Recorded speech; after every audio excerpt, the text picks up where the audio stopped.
A day in my life nga naninda kay nagdahom nga maharuhay ang pamuyo. But for today's video guys, kay dili sa tamaninda kay mula agsa ta. Yes, tama ang inyong nadungog. Dili sa maninda ang tendera kay mula agsa. So ingana gyud dapat guys, dili lang ingon kay magsigir tag paninda, magsigir tag panarbaho. Dapat naapod tay higayon para sa tong kagalingon nga mag-relax, maglaag-laag like this. So ingon ana na siya guys. Unya nang hunong mi kay para mag-relax og sa kanindot sa view makahunong gyud kano kay kapoy-kapoy pud kaayo ang amo ang biyahe kay since layo pa kaayo may gigikanan gikan pa mi og Tagum City. Unya karon naa na mi diriya sa province sa Davao Oriental kay padulong mi sa Governor Generoso.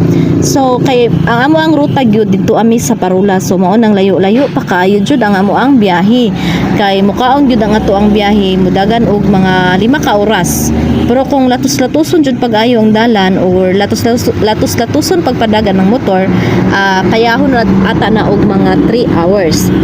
So wala gyud ako ni gipalampas diri ang side kay nindot kaayo ang view, ang bukid jud ang ako ang gitan-aw, grabe ka nindot.